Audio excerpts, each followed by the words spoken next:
ating mga narinig, no? Tuwag-tuwa ako lalo na kay ma'am. Sabi, bumulo ako sa asawa ko, kahit hindi na ako salita. Pero alam niyo ma'am, nakakatuwa po na talagang sa sinasabi niyo na dapat nasa sentro natin si Jesus. At nakakatuwa po dahil kayo aming kapamilya, dalawa na palang mga anak ay sa UP. Yes, opo. So, ako din nagpapasalamat dahil kayo sumama sa yes ko. And then, nakakatuwa po yung ating mga mag-asawa na narito na matagal na nagsasama. Or matagal na nagtitiisan. sabi nung pinsan ko po yung pinakamaputi ang buhok doon. First cousin ko po yan, sabi niya, magtiisan daw. Totoo po yun naman. Dahil, ang mag-asawa po, we are unique individuals, no? May kanya-kanya po tayong strength at may kanya-kanya din po tayong kahinaan. At kung hindi tayo magiging matiisin, lagi tayong may stress. Kaya dapat kasama po yan. Pagtitiis and acceptance is the key. Alright. So, ngayong gabi po, mag-usap po tayo ulit na peksing-peksing panahon lang po. Kasi bawal po mapuyat. Bawal mapuyat. Dapat meron pa tayong time and energy para ang mag-asawa bago matulog ay makachika-chika naman, no? Mahalaga po yun mga kapatid. Yung pagchichismisan ng mag-asawa bago matulog, napakahalaga po yan. Alam niyo po, sa totoo lang, this is my first time to speak sa mixed crowd. Mixed po tayo. May married, may single, merong mag-sweethearts, gaya ni Patrick. Paborito ko talaga ito eh. Sige na ba tayo, Patrick? Ayan, thank you po. So, okay. So, alam niyo po, sabi ko nga, kasi kalimitan po kahit nung kami ni Pastor ay, kahit hindi pa po ako director ng Family Ministries and Women, nahihilingan po kami, pero laging like couple lang, or women lang, or mga teens lang, mga ano lang, mga sweethearts lang. Pero ngayon, mixed. Sabi ko, kasi tinanong ko si Sister Eden, ano ang ating mga attendees? Para alam ko, ako sabi ko, nagka-problema ako. Paano ko sila i-address? Mixed. Kasi sabi, meron married, meron pang single, dahil widow, single dahil separated, single dahil single pa talaga. Okay, may mag-sweetheart. Pero, napakabuti po ng Panginoon. And I believe na ito ang kanyang ibinigay sa akin na isi-share sa inyo ngayong gabi. So, ang title po na aking isi-share is Rooted, Love That Grows in Every Season. Growing together in love and faith. Mga kapatid, so ngayon po ay, kagaya po na nasabi ko kanina, you're a mixed crowd. So hindi lang po mga married couple ang narito. Kaya ang gabing ito ay hindi lang para sa mga married couple. Ang gabing ito po ay para sa mga married, para din sa mga waiting, soon, na hinihintay pa ng ibibigay ng Diyos, no? Noong, alam niyo po, meron akong ongoing na family seminar online. Natapos ko na yung sa, anong church to? Camellia. And then dapat ngayong gabi, mag-start ako sa Mary Homes. Pero nag-text, sabi ko kay Sister Eden, hindi ko matatapos ha, alis ako agad, right after may talk. Pero, tatapusin ko na, Sister Eden. Nag-text sa Mary Homes, sabi, ma'am, pwede bang bukas na lang tayo? Naku, sabi ko, oo. Sabi ko, oo, kasi narito pa ako sa bumper ng Imperial. So, alam niyo po, kaya ako naalaala yung seminar na yun. Kasi sabi ko, ano ba yung mga wish niyo? Meron ako yung topic na tinatanong ko yung wish nila. Tapos meron dong wish, common wish natin na, sana magka-jowa na ako. So, ano generation ba yung jowa ang sabi? Jowa pa ba hanggang ngayon? Sana magka-sweetheart na ako. So, nasa waiting season yung iba sa atin. Yung iba naman, na narito this night is for those people na ang season nila is distant. Sana matapos ang contract ng asawa ko sa abroad. Sana umuwi na ang asawa ko. Sana walang tulog na lang. And yung iba naman, na narito ngayon, ay naroon sila sa season of healing. Diba? Naghiwalay sila ng asawa niya, or nag-break sila ng girlfriend niya, ng boyfriend niya, ng isang buwan, ng isang linggo. Pero mga kapatid, growth in love is possible in every season. Kahit anong season nyo ngayon, yung love natin, ito si naman, kayo na, kasi yung pala, wala doon sa choices, kayo naman. So bakit ang kilikili talaga? Sabi ko, bakit kaya hindi sila bumababa? Kailan kaya sila nagpakasal? So, yun pala, wala sa choices, months pa lang. So, ako, nasa honeymoon stage pa to. Love, growth in love is possible in every season, mga kapatid. Now, yes, love has seasons. Pagdating po sa pag-ibig, talagang meron po yan. Hindi po yan laging masarap. Tama po? Sa mga kasalan, at nahilingan ako na magsalita, sinasabi ko lagi sa mga bagong kasal, I believe married life is a bed of roses. Naniniwala po ba kayo doon? That it's a bed of roses? Sa mga married po dito, tama ba? Yes. Bed of roses, yes po. Mga kapatid, Patrick, makinig ka, Eliza. Yeah. Married life is a bed of roses. But remember, huwag niyo kakalimutan, roses have thorns. Huwag niyo kakalimutan yun. And yes, love has seasons, mga kapatid. Love has seasons. Ano yung mga seasons ng love natin? Eto sina Sir, spring season pa kayo. Eto din sila Patrick. Soon. Nasa spring ito, no? Soon. Spring, bakit? Excitement, beginnings, yes, no? First 2 years, naku, nasa spring season talaga lagi excited umuwi, lagi excited, lagi holding hands, ay naku, talaga. Excitement, no? Nagsisimula pa lang yung mga nasa honeymoon season. Pero, meron din tayo tinatawag sa love na summer. Ano yung summer? Summer season. Yun na. Wala nang budget. No, you know, we are building families. Building and growing. Right? So, summer season of love. Ano pa rin yan, no? Building, and we are growing as a family, growing as a couple. Masaya pa rin yan. Kung di ba mag-summer, masaya natin. Kasi yan yung mga vacation time. Yan yung gala-gala natin. Yan yung talagang pwede tayong, wala tayong iniisip na, maulan or whatsoever. Sa married life, sa love din po, even sa mga, mag-sweethearts, summer, we are doing together, we are growing together. And eto, autumn season of love. Ano yun? Ito yung paghahandaan ni Patrick. Autumn. Yung autumn, no? Ano yung autumn? Doon na po pala mga changes and adjustments. Naubos na yung, naubos yung tamis during springtime. Dito na yung nag-a-adjust na tayo. Alam niyo ba, na talagang tumadaan ang lahat sa ganyan. Yung, meron siguro mga mild lang, yung kanilang mga autumn seasons, pero meron mga hindi mild eh. Pag hindi natin nalampasan yung autumn season, worst case scenario, yun, malungkot, di ba? Maghihiwalay, di ba? Autumn season kasi dyan nangyayari yung adjustments natin.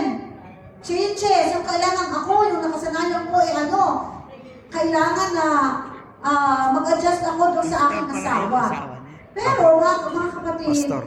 sa mga gaya ni Sir na bago pa lang, alam ko mag-a-agree sa akin yung mga 49ers na dyan, mga golden na, malapit na sa golden, no, na? Never ever po, pag dito sa time na ito, never ever na isipin ninyo na baguhin ninyo yung asawa nyo, mabibigo lang kayo. Yes. Kung merong mababago sa ating married life, sino po yun? Ikaw mismo. Tayo yun. Yung sarili ko, no? So, huwag natin baguhin. Mga kapatid, meron pa. So, we have spring, summer, autumn. Ano pa ang season? Fall. Ha? fall. Yeah, we have winter. Winter. Ano kaya yung winter? Siguro yung sabi nila, dayupot na pagmamahala. Naintindihan niyo po yung dayupot? Kung saan ako nakarating, kaya kung ano-ano na aking mga Tagalog. Siguro winter kasi malamig, yung kailangan, may jacket, lagi tayo magkayakap. So, in married life, mga kapatid, winter season is the season of waiting. Yung ating mga kapatid, yung ating mga kaibigan na naghihintay tayo na mahalin ulit tayo ng ating asawa. Yung mga nanlamig na, ang Pasko, o yung mga, naghihintay tayo na ma-patch up. No? Malungkot no? Merong mga seasons na ganyan, mga kapatid. And meron ding distance, no? These are the distance. And ang pinakamalungkot dito ay yung grief season. Yung mga naunang magpahinga ang ating mahal sa buhay. Pero, mga kapatid, ano man ang season ng ating married life, meron tayong malaking pag-asa. Kagaya ng sabi natin ng kanina, no? Growth, mga kapatid, ang paglago natin bilang isang tao, bilang isang pamilya, bilang mag-asawa, ay hindi po tumitigil. Growth does not stop winter. So hindi siya titigil doon sa winter season. At yung winter din naman, on the other hand, hindi niya rin i-stop o patitigilin ang paglago natin bilang pamilya. No? Mga kapatid, kaya nga sabi sa Ecclesiastes 3:1 po, do everything there is a season. Alam niyo, kung babasahin niyo po yung Ecclesiastes 3, and then bababa, 14, ano po yun? 14 comparison, sabi. Life, There's death. a time to laugh, and a time to cry. Nakita ba, 14 po yun. Parang pagkita natin yung contrast, parang meron pang nakalagay doon na a time to kill and a time may mga gano'n, di ba? Pero mga kapatid, makikita po doon natin, ipinagkakita ng Diyos sa bawat isa sa atin, kahit sa mga mag-asawa, ang balanse ng buhay. Ang balanse ng buhay. Hindi natin po natin i-dedicate literally, pero makikita po natin, pinapakita ng Diyos, ang balanse ng buhay, maging sa pamilya at maging sa mag-asawa. Ngayon, kahit may mga seasons tayo, hindi tayo naging masaya. Hindi tayo laging kumukuti-kutita ang paligid. Meron tayong mga seasons na malungkot tayo, may mga panahon sa ating buhay mag-asawa na galit tayo sa asawa natin. Oo, di ba? Galit tayo sa asawa natin. May mga pagkakataon na nakakainis talaga ang asawa natin. Totoo po yun. Totoo yun. Kaya kanina nung sasagdas ng tango ako ng tango Totoo po talaga yun, ma'am. Di ba? Tango. Kaya tumatawag talaga ako dahil may mga pagkakataon na kung asawa ko ito, O, di ba? Pero mga kapatid, paano tayo lalago bilang mag-asawa? So, the secret to growth, mga kapatid, is found in Colossians chapter 2, verse 7. Rooted and built up in Him. Mga kapatid, bago po tayo lumago bilang pamilya at bilang mag-asawa, we must be rooted in Christ. Amen. Kaya po, kung ginagawa sa family time, yung ating material, di ba for this quarter, ang theme ay rooted. Ayan, rooted po. We must be rooted. Kahit po sa halaman, ang pinakang mahalaga, yung ugat. Di ba? Pag naputol yan at natuloy wala na, kahit anong gawin natin, kahit magtambling-tambling tayo, hindi lalago ang halaman. So, we must be rooted in Christ. At ulitin ko po yung sinabi ni Ma'am kanina. Ma'am, anong name nyo? Mean, yan. Sister Mean.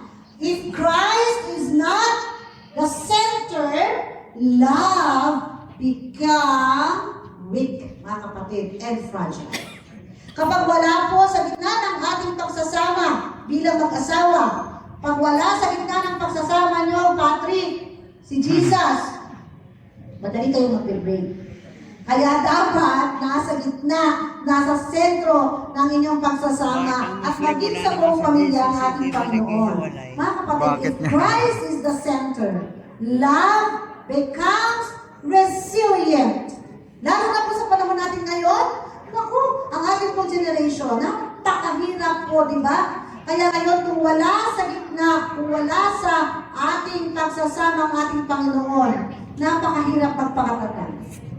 Dahil ang dami po nating kalaban. Ang dami.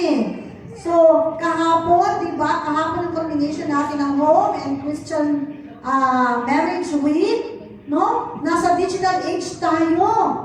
Napakahirap ngayon.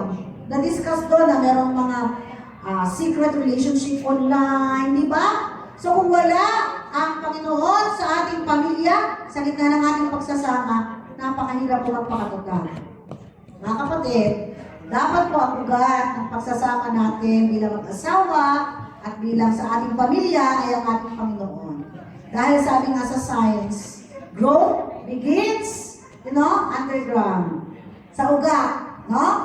In the roots. So, kailangan ang maging roots, no? Ang pundasyon ng ating pagsasama ay ang ating Panginoon. Kaya nga po sa wedding, mga kapatid, sa wedding, kaya kahapon, sabi ko sa inyo, nag-training tayo. Hindi ko lang alam kung kailan pa tayo mag-schedule sa Imperial, no? Nag-training natin ng wedding, ng Adventist wedding. Sabi ko sa kanila, kailangan sa wedding, maramdaman ng lahat ng attendees, lahat ng guests, that this is an act of worship. Na dito, ang hindi bida ay yung mag-asawa lang na ikinakasal, o yung bride and groom. Ang bida ay yung Diyos na nagpahintulot na magkakilala yung bride and groom. Na magkakilala si Patrick at si Ali. Amen. Yun ang bida. Dapat Patrick, pag kinasal kayo, ha? Lapit na. Yes, ganun talaga po, no? Diba? So, kailangan po talaga na ang sentro ng ating pagsasama ay ang ating Panginoon, no? Kaya dapat sa mga Adventist wedding, maramdaman yan ang lahat ng guests.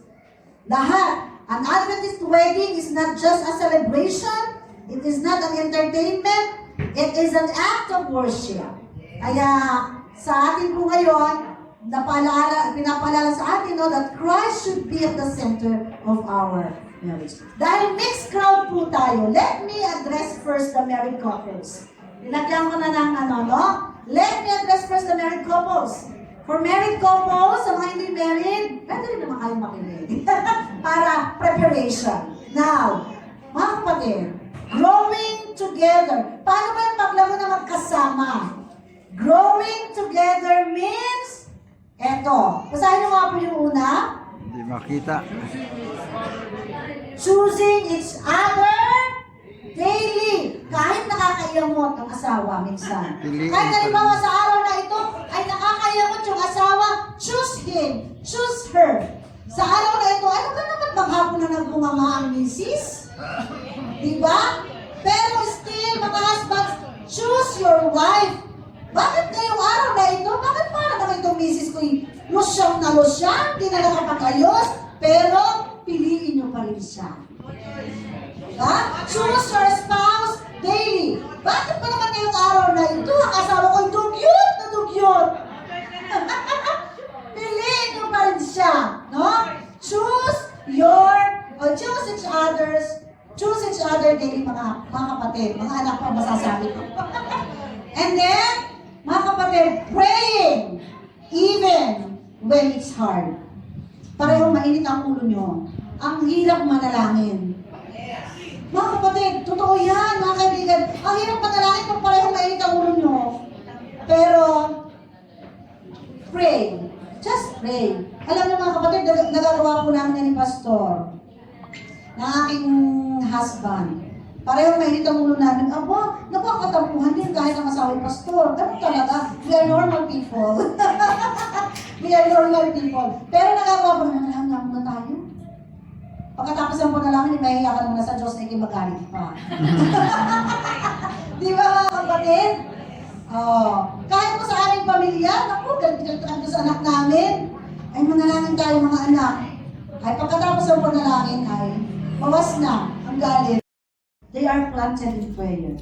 Kasi po, ang prayer ay napakahalaga. Alam niyo yung ating, yung pananalangin natin bilang mag-asawa, yung bago matulog, napakahalaga. Alam niyo po ba na ang sarap pakinggan na pinagpipray ka ng asawa mo? Sa experience po namin mag-asawa, sa tuwing narinig ko po na pinagpipray ako ng asawa ko, I feel strong. No? Yung kahit na ako'y malungkot, kahit napagod na pagod ako sa trabaho, kung ano man, masarap. At alam ko yung din na nararamdaman niya. Yung marinig ko na, Panginoon, pagpalaan niyo po si Mama po at Papa kasi ang aming terms of endearment. Pagpalaan niyo po si Mama, tulungan niyo po siya. Ang sarap sa pakiramdam. Parang ako ay binabasbasan ng langit. Totoo naman. Mga kapatid, no? Let's, pray together. Now, ito na, Patrick. Sa inyo na to. Oh, si Patrick at si Eliza lang ba talaga? Meron. Sino pa? Ito pa pala. Diba? 2 pairs. Makinig kayo. Mag-sweetheart pa lang kayo, no? Contemplating for marriage na? Soon. Soon. Ito, sabi nyo. Okay. Pa-counseling na. This is your season of preparation, mga kapatid. This is your season of preparation for a married life. So, habang mag-sweethearts pa lang kayo, you grow individually. You grow individually in Christ first. Diligin at diligin ang inyong mga spiritual na buhay. Iba na dili. Para pag kayo ay magkasama na as husband and wife, then you will grow together. Wag natin, kung hindi pa ready, wag muna. Kung hindi pa ready spiritually, wag muna. No? Pero kung ready na, Go. at talagang sa tingin ninyo ay talagang mayabong na, Huwag patagalin. mayabong na talaga, Wag na then patagalin. go. Walang problema. Pero, tandaan nyo ha, do not rush. Do not rush. Character before covenant. No? Kailangan i-ano natin yung ating mga character. So, alam nyo maganda yan na kayo ay friends, mag-sweethearts, pero friends, para matuklasan ninyo ang inyong mga strengths and weaknesses. Pero kahit matuklasan nyo yan before marriage, marami pa kayong matatuklasan pag married na kayo.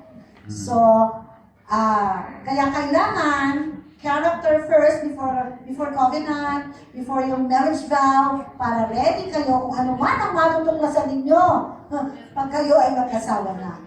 Tandaan ninyo mga anak, two spiritually rooted individuals create a spiritually rooted marriage. So dapat pareho kayong matibay ang ugat para hindi pilay, no? Dapat, kung hindi pa matibay yung isa, ay patitibayin yung isa. So prepare. You are in your season of preparation. No? Ngiti mo ng pati, picture mo ko eh. Para maganda naman ang angulo. Okay.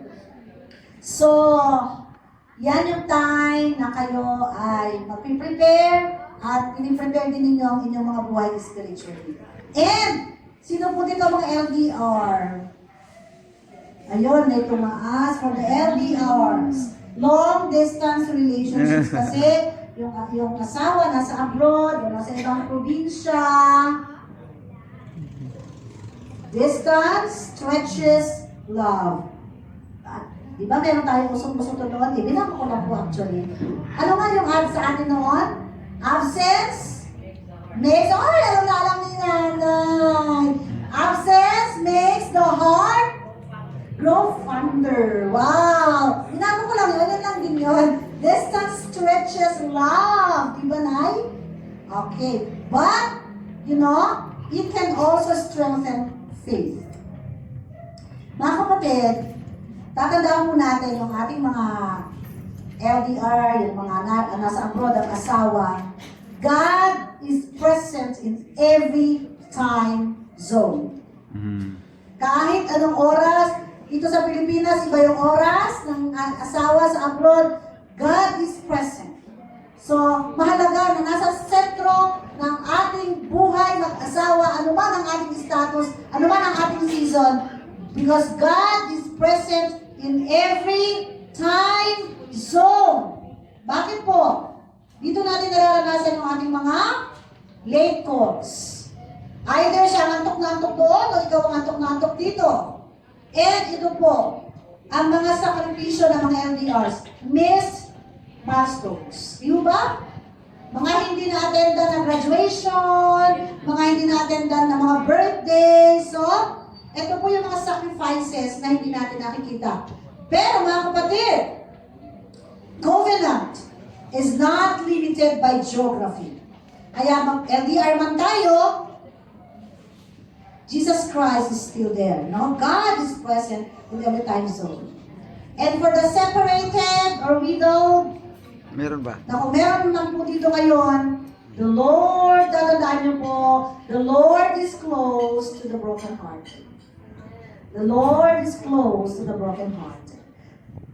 Babasahin po natin yan, mababasa natin Psalm 34. Mga kapatid, kung ang kalagayan mo man ngayon ay separated, kung ano man ang reason, nagkahiwalay kayo ng iyong asawa, o naunang magpahinga ang iyong kabiyak, your story has changed, yes. Nabago ang kasaysayan ng iyong buhay.